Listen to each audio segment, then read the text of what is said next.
Alas Pilipinas nagpakitang gilas sa Vietnam. Malabunga, best middle blocker era ulit. Brian Baguna supremacy, pinangunahan ang Pinas. Retamar kinayod ang setting ng Pilipinas, hirap basahin ng Vietnam.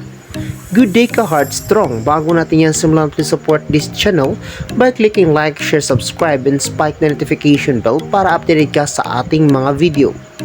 Isa lang kagustuhan ng mga fans ang makakuha ng panalo ang Pilipinas at makauwi rin ng medalya gaya ng nagawa ng ating women's national team kung saan ay nag-uwi ito ng back-to-back bronze medal. Mukhang ito nga rin ang aim ng ating men's team kung saan ay madali nga lang para sa kanila na wasakin at paluhudin ang kupunan ng Vietnam. Sa pangunguna nga ni Team Captain Brian Bagunas na isa sa nagwawasak sa depensa ng Vietnam at nangunguna rin pagdating sa scoring ng Pilipinas. Hindi nga halos makaimik sa kanya ang Vietnam dahil sa solido nitong mga atake. Overall ay nag-uwi nga si Brian Bagunas ng 19 points from 15 attacks, 2 blocks and 2 aces.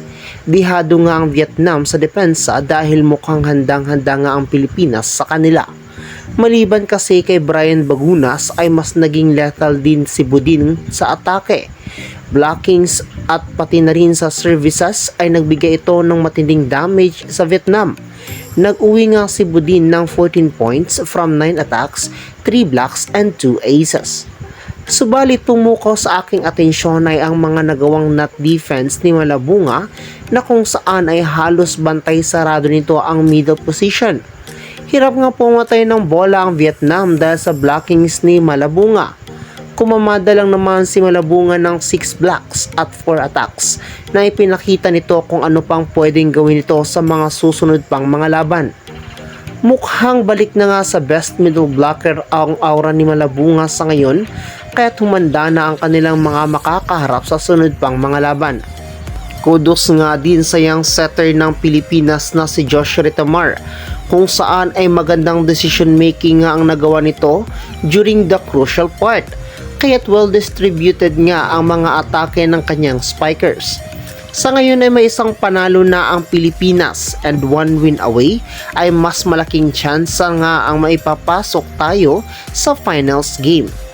Sa mga ka-Heartstrong, kakayanin kaya ng Alas Pilipinas na may pagpatuloy ang kanilang momentum sa laban.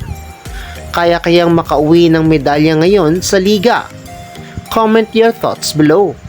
So hanggang dito na lang muna mga ka-Heartstrong.